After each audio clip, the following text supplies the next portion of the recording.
Hello, everyone. I hope you're all having a wonderful night tonight. It's Akiziel here, and tonight I'll be doing the final part of my reaction to Hunt of the Parenting Chapter 3.7, Ghoul Lore, Big D and Kitten's Crash Course on the Fatally Addicted.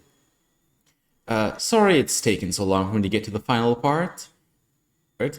And I also kind of realized something recently, which was the question of how did those greyhounds get exposed to apes vitae in the first place?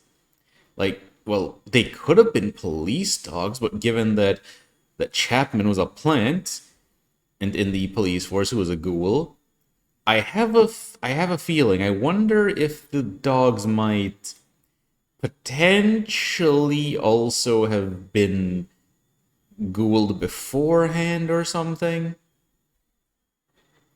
I'm getting suspicions because, well, the kindred can be sneaky. It's kind of a requirement if you're going to abide by the masquerade.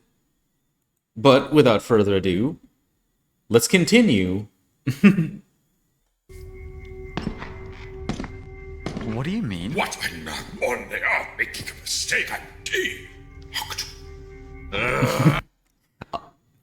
D never mistakes. Never words. D never mistakes. D never makes mistakes. All right, son-in-law. Let me tell you the tale. Oh, story It was time with Big D. 1988. Marcus was 12 years old. We were parked down in Norfolk Island, off the coast of Australia. Huh. Wait. Marcus was 12 back then, and... Huh. So Dor is a decent chunk older than Marcus then, and... How long has Horse been around then? Norfolk Island? Don't question it. On our exploration of the island's locale, we were dealing with the pernicious Fae. A bitter local legend. Interesting. Like these beasts, but far more murderous. I shan't say much else specific, for the nature of the Fae is far beyond our current purview. Suffice to say, we were thrust into a net of intrigue and horror, with a sadistic Fae king at its center. We were, ultimately, forced to make a choice. The details are too awful to recount here in full, but in short, the only way to halt a heinous curse on the land would be to send one of our own to be a thrall of the king in his court for the next 40 years. What? Wait, 40 years?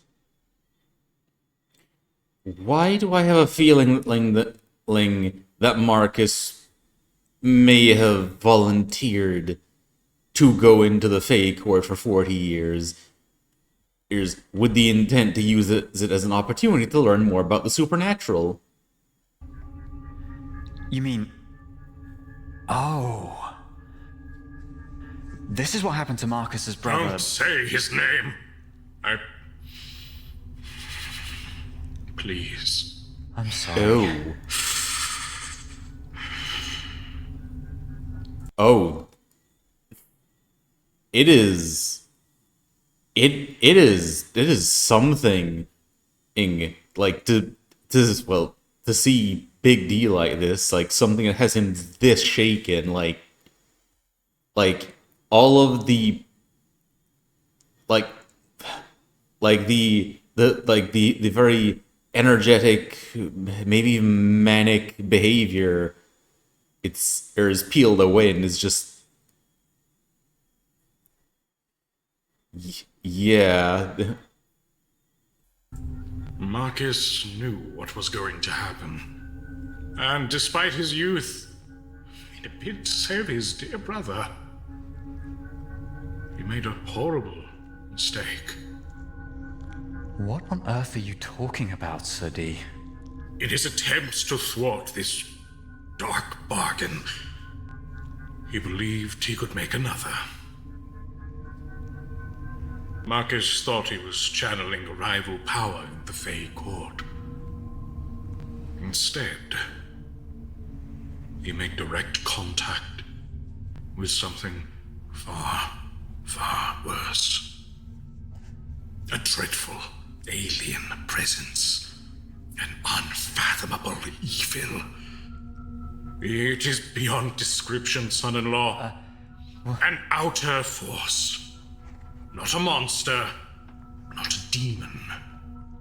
A thing.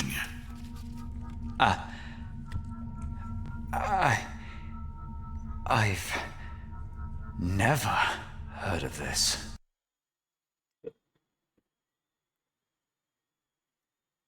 A burnt picture. What happened here? What is this?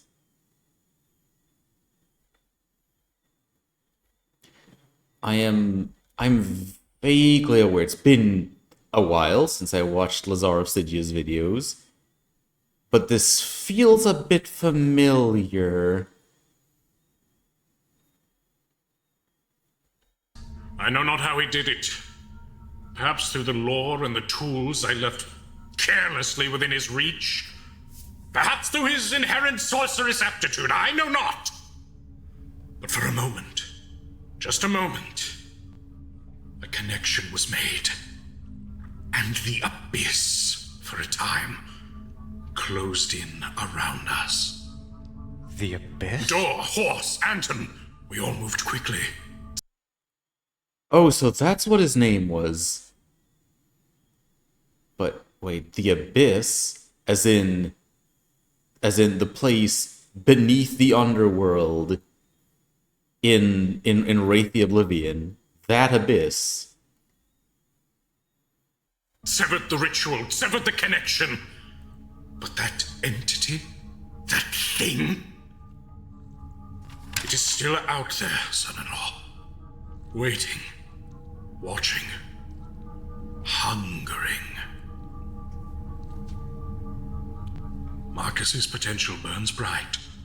You know this more than anyone. He can be the best of us. The best of all of us. Yet it is that same promise that can damn him lower than any other. Our plan to thwart the bargain failed because of that ritual. That day, I lost a son. It was not the first time. But it shall be the last. I shall not lose another. Never again! Never again! Sir D. Marcus will grow. He will flourish. He will reach the heights that await him. But he must do so with my guidance. Without it, he could be lost in ways you cannot fathom. Do you understand? Without my wisdom, he is doomed. Should he part the dark too quickly, it already waits to engulf him whole. It knows him. It knows my son. No, but as far as what the supernatural is, as far as what we must face, as far as the true horrors of reality are concerned, ghouls are specks of dirt at the tip of the froth on the surface of a trench so deep it is literally impossible for us to fathom. Ghouls and vampires, the fight against them is integral to our reckoning. It lays the very groundwork for our whole operation. Make no mistake. But there are realities out there that are simply too far beyond you. And Marcus, in his youth, no less, caught a glimpse of the million eyes that stare from the bottom of that trench, and their gaze followed, even as he looked away. Why has he never told me this? Because he forgot. Forgot? How? That. I'm assuming either D found a way to make him forget, or it's one of those cases where someone encounters something so traumatic and horrifying that as a defense mechanism, the memory just gets buried somewhere deep in their mind, and just that they don't have to face is what it is that they saw. I cannot say. I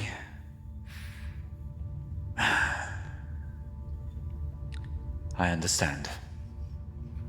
So, please, even if you cannot see it, please, just wait a little while longer before you say too much.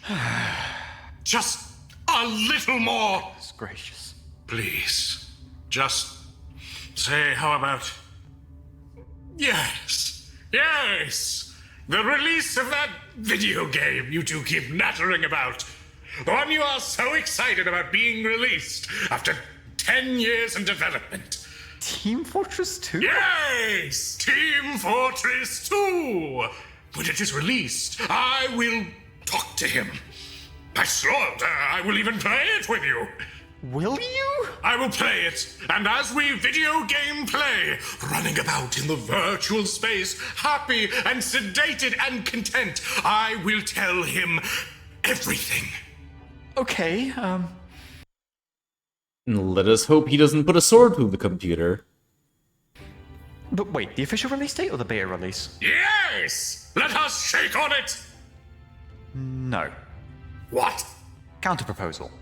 I will not tell Marcus anything until TF2 releases, as long as the dogs are left alive. Really now? I will lie to Marcus about what these little buggers are, as well as why they're here. And what do you intend with them? It is possible to wean someone off of being a ghoul, right? Well, yes. Chapman, if I remember correctly, hadn't he vetoed the drink for quite a while. He could potentially have been weaned off, but he's being a ghoul too much. Rosalia suffered through her life as a ghoul. We tried to save her, but I failed.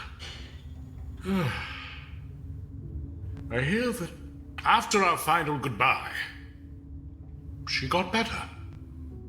But I don't know how she managed it, because I divorced her and left Poland forever. Wait a minute. She was married to Big D? Wait. And he was in Poland for this? She is celebrating 108 this year, I hear. And I'm very happy for her. Wow. Good. That's great to hear. Then we have, well, something to work with. Is it a deal then? Sure is. And that!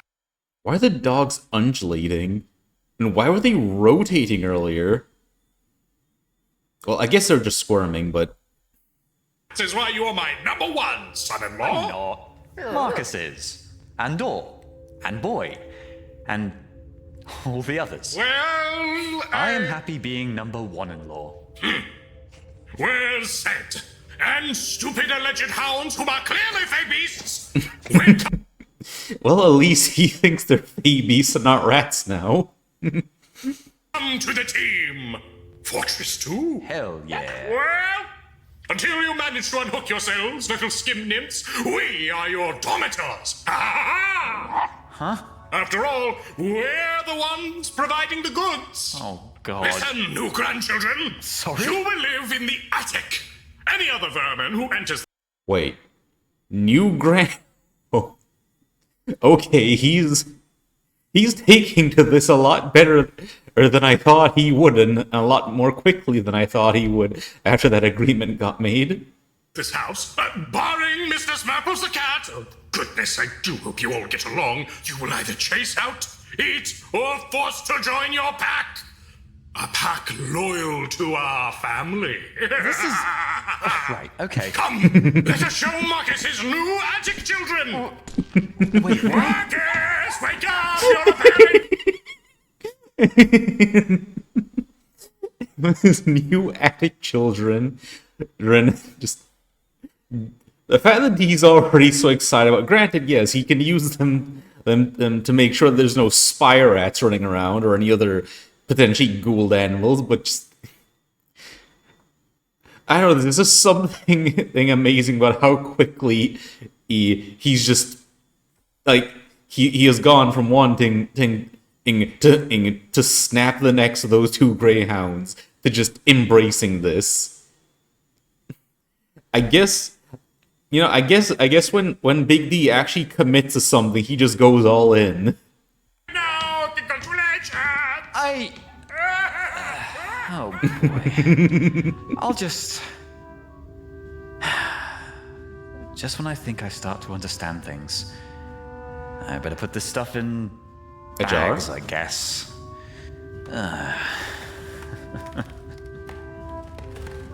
Oh, it's sticky.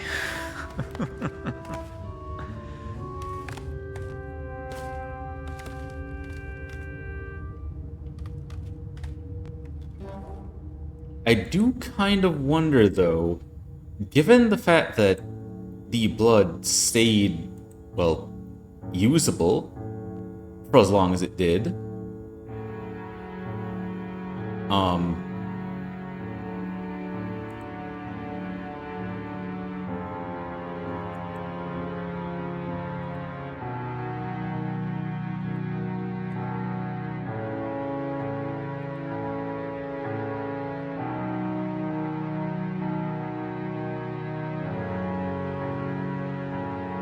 yeah, given that the blood stayed usable for as long as it did, I kind of wonder, though.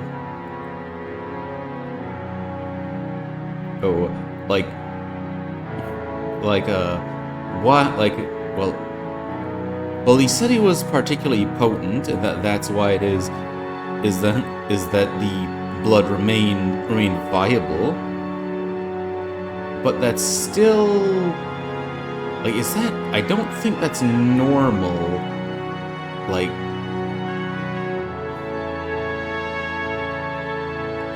well, then again, and he hadn't been a vampire for too long, so, like, yeah, that makes sense. I don't know. I get the feeling there might be something else to it for some reason. Oh, the fiddler. I wonder if she's going to show up in any of the upcoming episodes.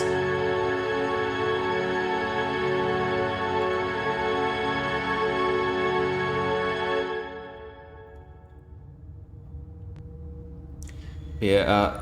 Thanks for watching with me. I hope you guys enjoyed it. And yeah, I only just realized a few minutes ago. That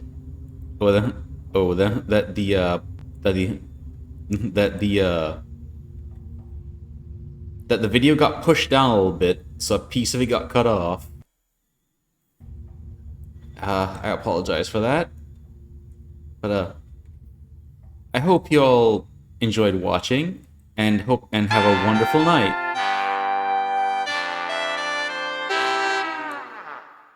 Now let's see if we have any goodies from Carl. Okay, everybody, if Oh, we do. did arrange here to review the Mummy book. So how it works is that you're a ghost who looks like this. Ooh, very scary. And you're very old. You're like 5 billion years old. Like this.